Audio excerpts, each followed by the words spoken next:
Sugeng pepanggihan kalian kawula pun sugeng ngadipitaya saking tlatah Surabaya. Mugi karharjan kamiljengan tansah kajiwa kasarira dumateng panjenengan dalasan kula awit saking kersanipun Gusti ingkang murbeng dumadi. Keparenga kula Caka ngunjuk atur wonten ngarsa panjenengan awit minangkani pamundhutipun sederek panitia ingkang matah kula supados saged micanten wonten ing wekdal menika. Sejatosipun kula rasat nggih lingsem kok dur kula menika ingkang kedah matur wonten ngarsa panjenengan sedaya watawis 1000 tiyang menika, 1.000 tiyang ingkang nembe sakmenika menika dados penderek wonten adicara menika inggih tamtu kemawon adicara menika sangat-sangat mirunggan.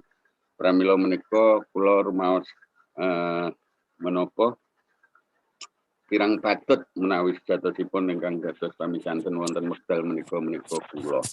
Ewas manten kepekar menika sampun kula tanting menawi badhe pados sanèsipun nyemanggaaken lajeng wangsul wangsul kok diambalaken malih dhateng kula. Lajeng kula nggih ngaturaken sugeng pepanggihan dumateng para warga ingkang saking Ngayogyakarta nggih, ingkang saking Ngayogyakarta lan ugi sakupengipun tamtu kemawon saking Jawi Tengah nggih wonten menika. Sugeng pamanggihan kalian kula pun sugeng adipitaya. Kitosipun kalau wau kula badhe bidal dhateng Ngayogyakarta ning sepuripun sampun kliwat. Pramila menika kula mboten sios bidal tekap dhateng Surabaya kemawon. Lajeng kula cepakaken rujak cingur. Wadah niku pun kula cepakaken kula beto dhateng Ngayogyakarta jatosipun. Wis manten lajeng wah badhe kula kinten lumantar WA nggih kirang patut. Nggih. Pramila menika kula kintuni kemawon niki. Ya niki. Minangka pambukaan ngatur kula.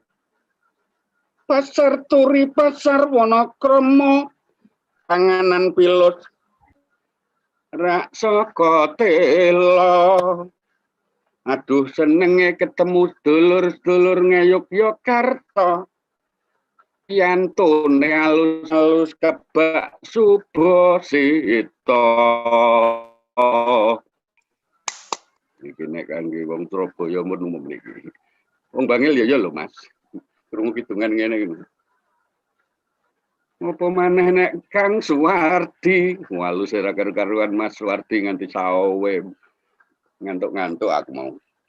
Nggih, matur mbah nuwun ingkang tanpa upami dumateng kadang ingkang tinanggenah minangka panitia. Mas ingkang dipun pintasaraya dados pemandu. Kula nggih ngaturaken gunging panuwun Mas Didin nggih. Keparenga kula wonten wekdal menika miwiti rembag menika saking ingkang nembe kemawon kala wau dalu menika kula tampi inggih menika wontenipun poster ingkang dipun wedalaken saking kepolisian daerah Jawa Timur ingkang ngungelipun makaten. Vaksin terbaik untuk membasmi corona adalah kedisiplinan. Nggih.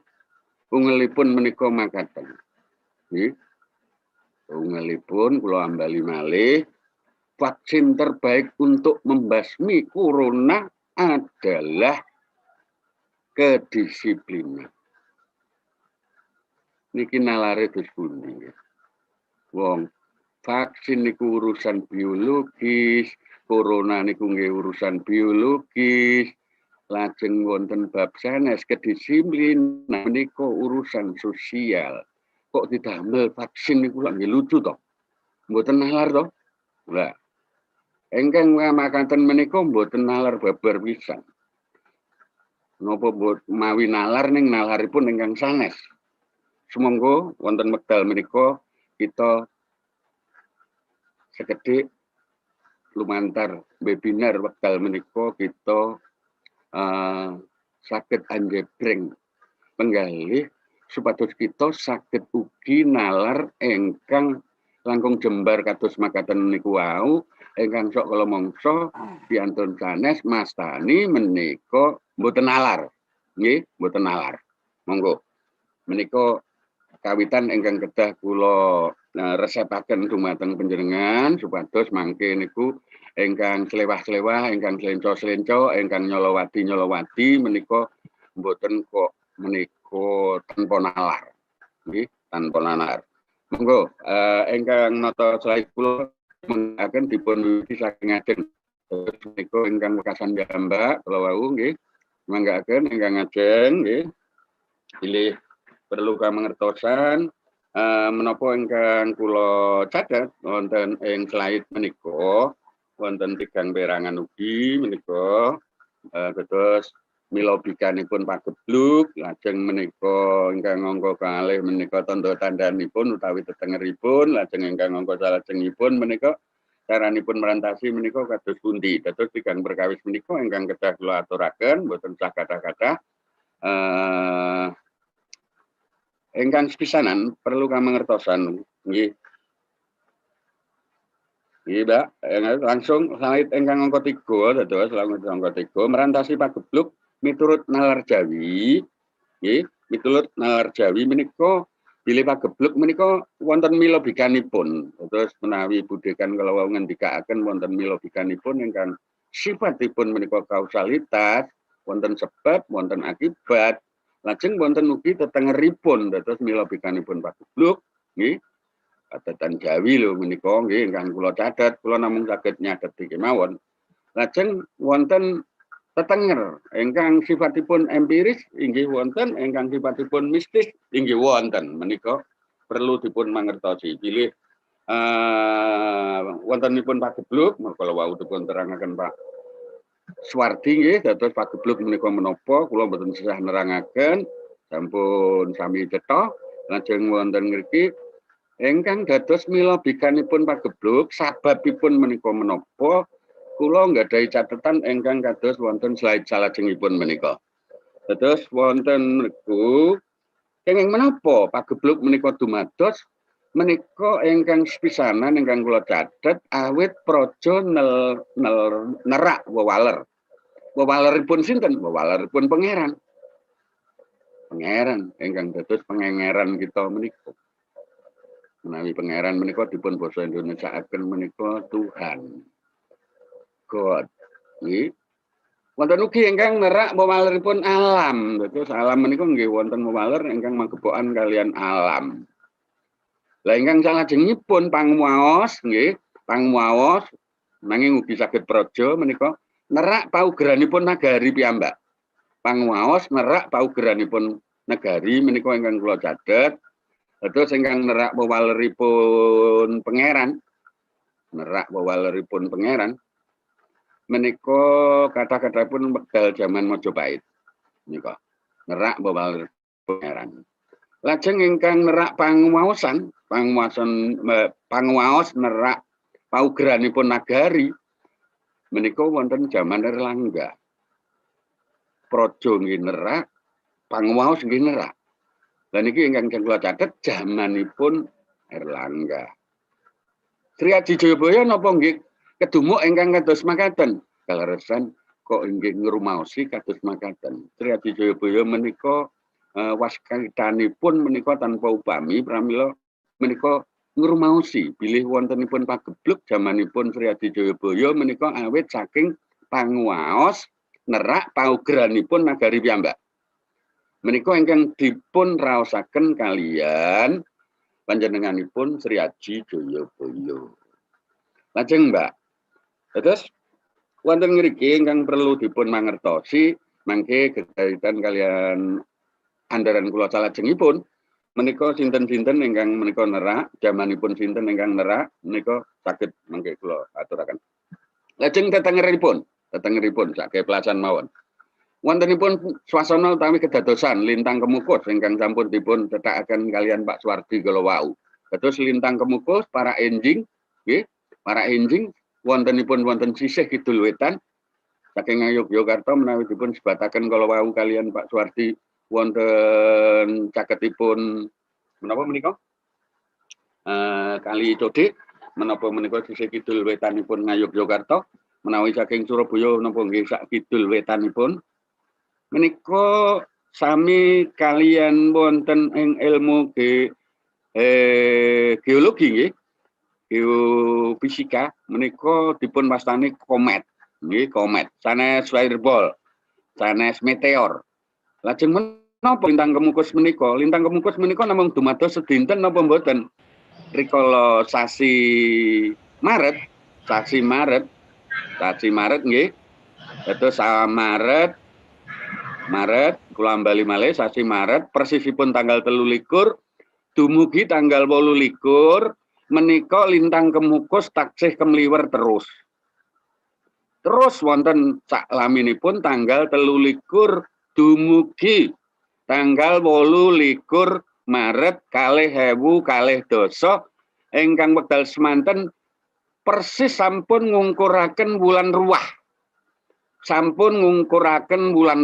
mestinipun awit wulan ruwahipun sampun telas wonten ing tanggal 21 Maret taunipun tetep tahun Jimakir nggih taunipun tetep tahun Jimakir leres sami persis kalian kedadosan rikala tahun 1900 wekdal semanten dipun wastani pandemi flu Spanyol utawi ingkang dados sakmenika influenza menika. Taunipun nggih windunipun nggih sami, windu sangara. Sakmenika taksih windu sangara.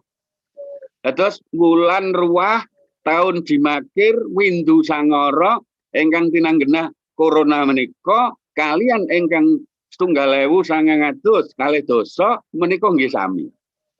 Wulanipun sami, taunipun nggih sami, windunipun inggih sami, lang perkawis sanesipun ingkang magepokan kalian ingkang catatan saged dipun tingali lintang kemukus hadirnya komet yang berkeliling di atas angkasa menika nggih sami. Niki perkawis ingkang wonten catatan ingkang saged panjenengan tingali piyambak tetenger menika. Terus tetenger ingkang saged kula cethakaken menika 1920 dan 2020. Nggih, ingkang sanesipun ingkang jamanipun Sri Aji Jayabaya ingkang miturut menika legenda nggih, wonten legenda. Lajeng jamanipun Erlangga menika wonten serat nggih. Sri Tanjung maksud kula Calon Arang nggih, serat Calon Arang menika nggih wonten. Lajeng mengke wonten jamanipun Majapahit menika Kurawasrama menika nggih nyadet babagan ingkang magepokan kalian pagebluk menika. Terus menika wekdal perkawis mangsa nggih, swasana mangsa nggih menika ingkang dados panitenipun piantun Jawi. Lajeng jinisipun sesakit nggih, jinisipun sesakit ingkang wonten dados sesakit ingkang dadosaken sonten gerah enjing gerah sonten sedo menika jaman rumiyin menika jaman Majapahit menika wonten kalih inggih menika wuduk utawi lepra nggih. Ini es krim. Wuduk utawi lepra. Nggih. Es krim. Sinten menika ingkang ngendikan menika? Tapi mikipun dipun pejahi. Wuduk utawi lepra. Pramila menika jaman Majapahit sak menika mbok menawi taksih wonten tilasan hosipun saged mejahi sinten ngendikan kula nggih. Nggih, terus wuduk lepra menika kados dene wonten ing tlatah Sambeng menika wonten kampung ingkang tilasan menika dipun kempalaken tiang-tiang ingkang lepra. Sambeng desanipun Pamotan utawi wonten tlatah Pacet. Oh, Tasik Trawas menika. Trawas menika Pandan menika nggih daerah wuduk utawi lepra wonten nggih. Sumber Glagah leres, Sumber Glagah. lajeng wonten Ponorogo nggih wonten menika terus tilasan-tilasan rumiyin ingkang rumiyin menika lepra nggih nggih saged ndadosaken sedo ngoten. Rumiyin awalipun menika ndadosaken sedo. Ayan utawi epilepsi hayan menika. Menika ingkang sinebat wonten Kurawasrama jaman Majapahit menika nerangaken babagan hayan menika. Dados wonten pageblugipun menika ayanen. Dados tiyang menika ayanen menika saged ndadosaken perkawisane sugih dados sakit penggalihipun menawi mboten tiyangipun sedo nggih penggalihipun menika ingkang mboten dados sehat menika hayan jaman Majapahit.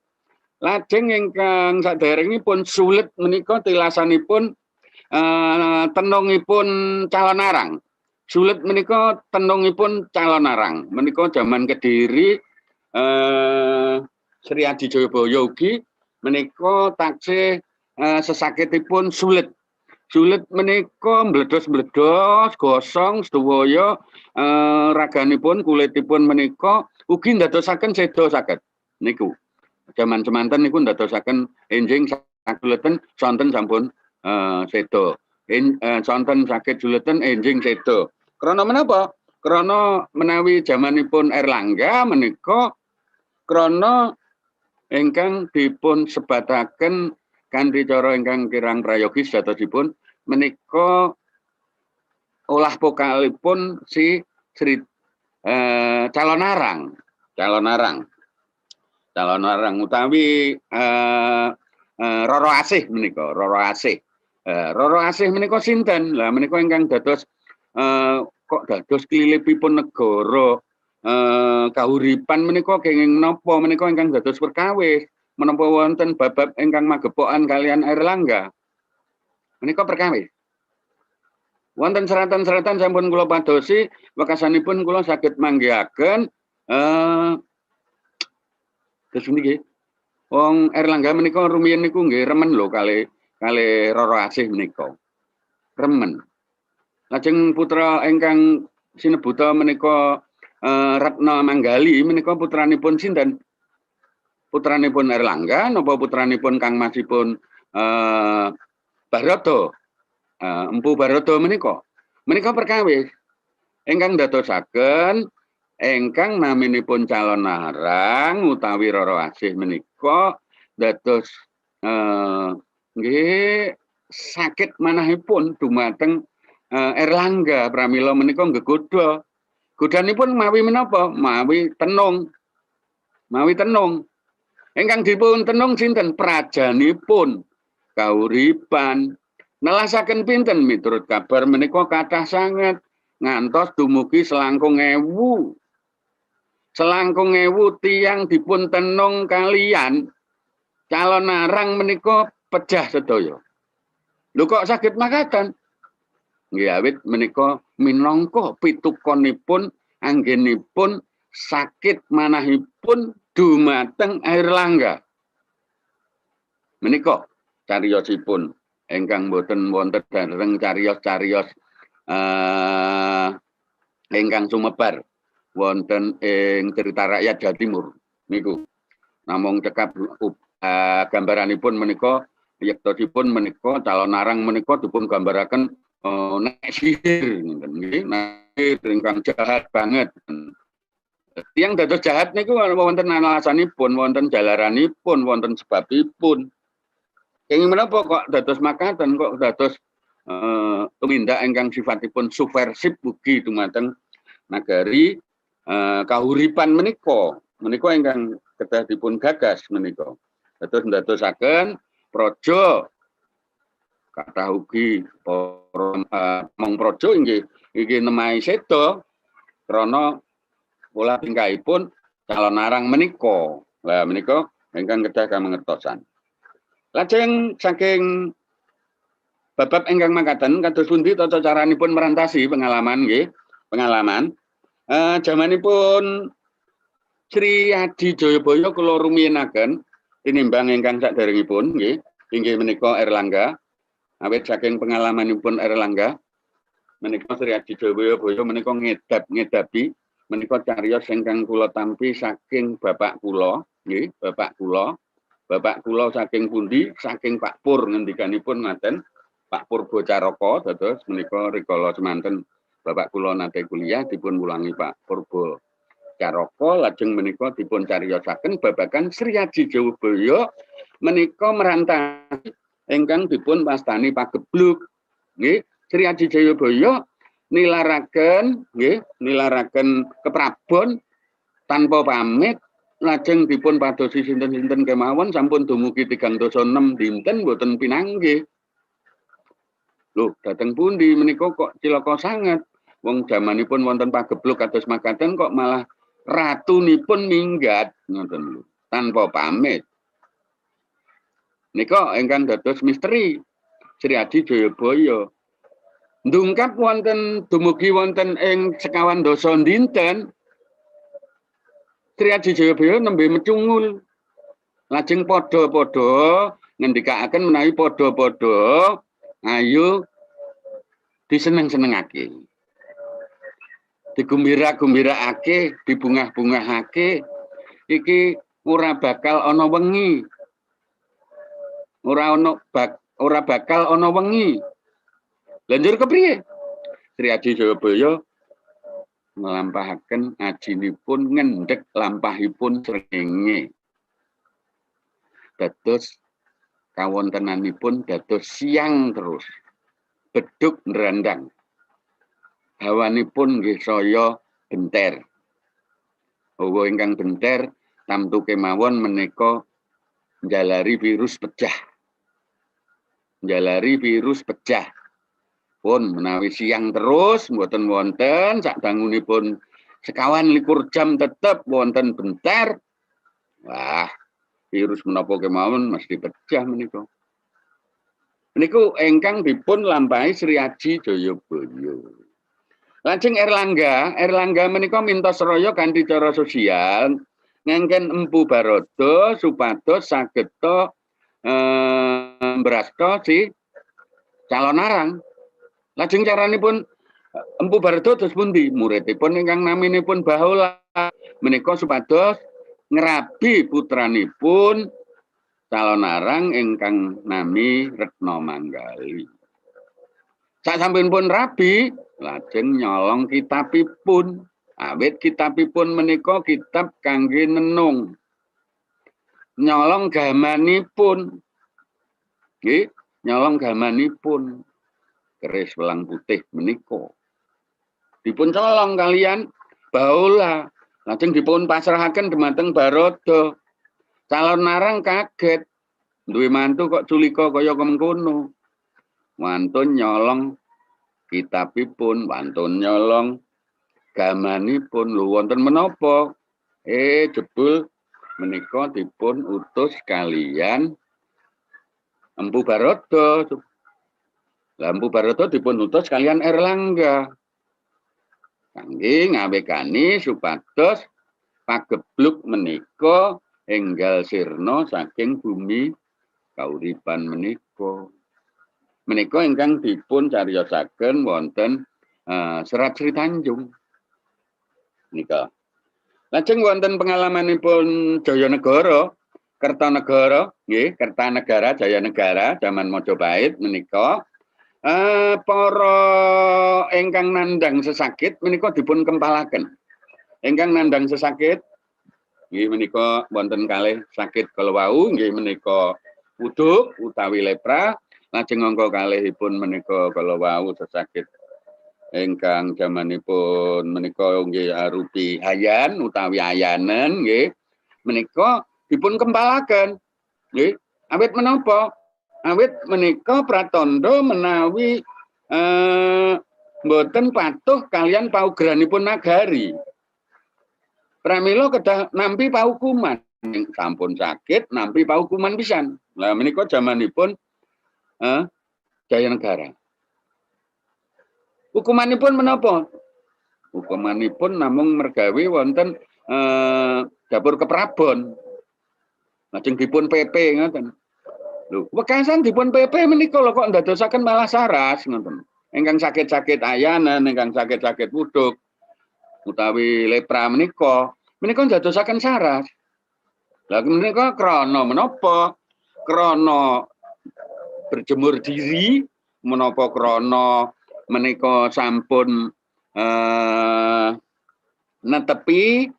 netepi paugeranipun nagari inggih menika nampi paukuman menika menapa bab sanes. Lah menika nyemanggaaken mangke dipun penggalihaken Jayanegara Kertanegara menika kados pundi anggenipun ngrampungi wontenipun pagebluk dados ingkang nandang sakit malah dikempalaken. Awit menapa pandongaipun ingkang nandang sakit menika nerak paugeranipun pangeran nggih, nerak paugeranipun alam nggih, nerak paugeranipun nagari nggih. Pramila menika kedah dipun pintostraya supados saged nglampahi paukuman. Menika jamanipun Jayanegara Kertanegara. Lajeng wonten jaman Amangkurat menika inggih wonten nggih pengalaman-pengalaman kangge niki Amangkurat menika ratu ingkang kathah sanget sabela pati kangge supados tetep jejeg mengku panguwasan. Pramila menika prajanipun menika dipun lirwakaken sinaosa menika nggih sakit nampi pagebluk menika nggih menika jamanipun Amangkurat. Zaman Amangkurat menika jaman ingkang sanget-sanget ndrawasi sanget menika wonten bab panguwasan menika nggih geger terus kaliyan adinipun nggih geger kalih sederek-sederekipun nggih geger. Lajeng wonten ing bab kegiatan masyarakatipun lah menika inggih ketaman pagebluk makaping-kaping menika jamanipun Amangkurat. Lajeng tata caranipun merantasi kados pundi menika lirwa sanget dados beberapa menapa praja menika pados mintos raya piyambak supados lirwa saking pagebluk menika. Lajeng ancangan-ancangan ingkang saged kula tetepaken menika nggih. Perlu kawuningono bab-bab ingkang magepokan kalian kala wau kula cethakaken awal bilih wonten kepolisian daerah Jawa Timur lajeng wonten ngriku wonten seratan arupi dhateng pundi kemawon menika kathah sanget.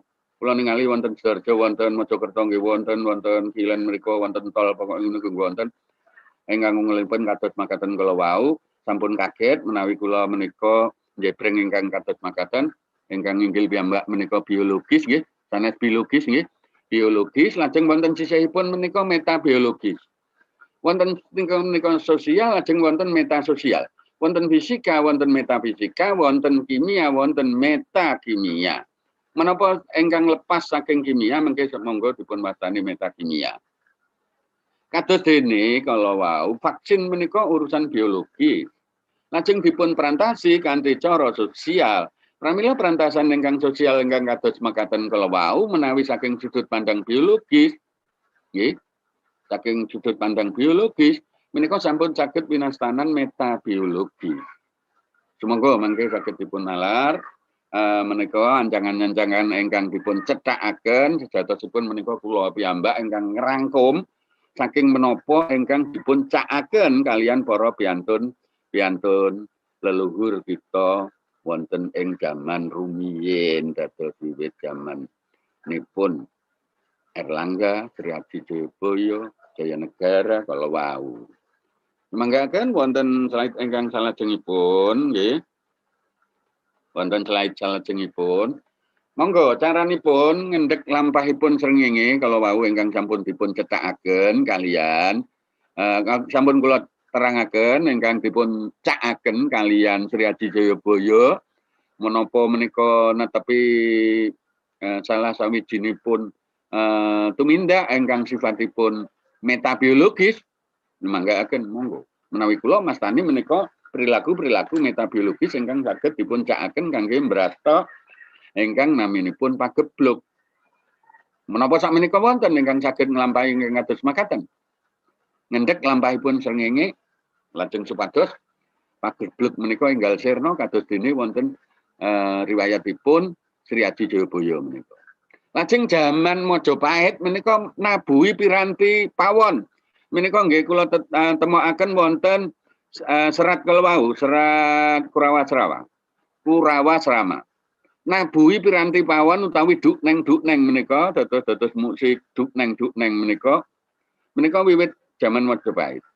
Lajeng nabuhi lesung lan lumpang menika kotekan menawi kotekan nabuhi nggih dados menika swanten sedaya nuwuhaken swanten supados pageblug menggal sirna kanthi kotekan lesung, kotekan lumpang utawi lesung kalian lumpang menika jaman Kediri sampun wonten. Jaman Kediri sampun wonten. Dados riwayatipun ingkang kala wau wonten cariyos ingkang dipun cariyosaken lumantar Bapak kula wau menika wonten kotekan lesung kangge tulak balak tulak pageblug mayangkara. Nggih. Lajeng ingkang wekasan menika kanthi cara nyepi. Nggih. Nyepi menika nutup lan mlebet griya mboten medal saking griya. Menika jamanipun sinten?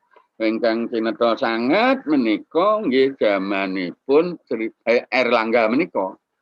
Jaman Erlangga menika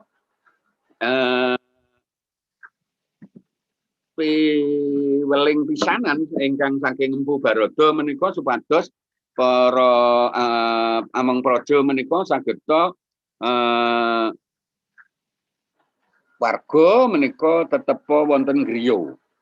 Terus ingkang saged ingkang pareng medal menika nggih namung para among praja, para penggedhenipun wonten Karangpadesan apa dusun lan sanesipun menika.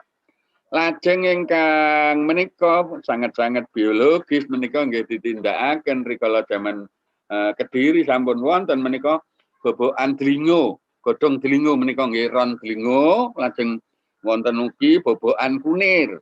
Bobokan kunir menika kathah sanget dipun tindakaken ingkang sami juleten menika, sami juleten. Nggih.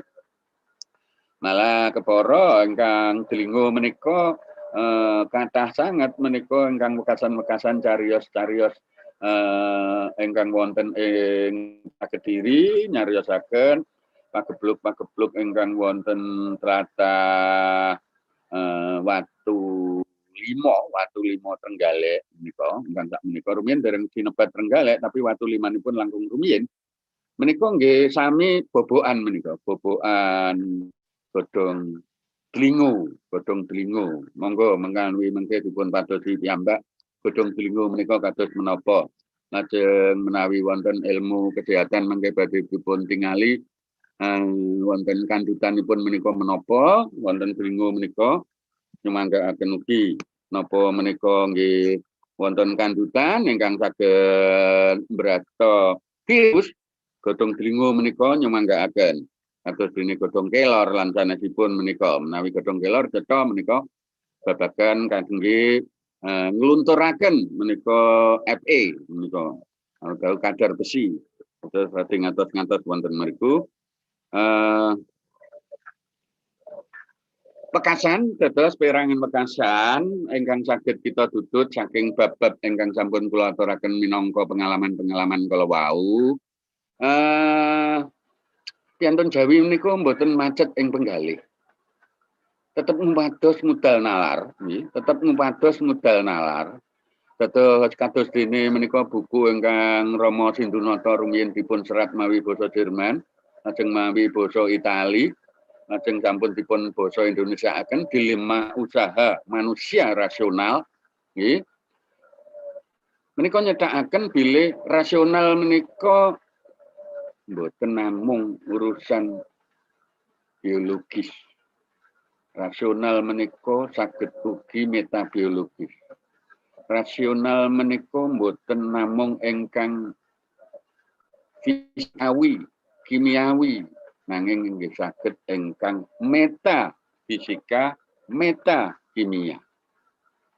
Pramila menika irasional menika monggo kita ugi saged nampi minangka panalaripun Piantun Jawi lan ugi sok sinten kemawon ingkang taksih pitados menawi ingkang kuwaos wonten ing alam donya boten sanes inggih pangeran.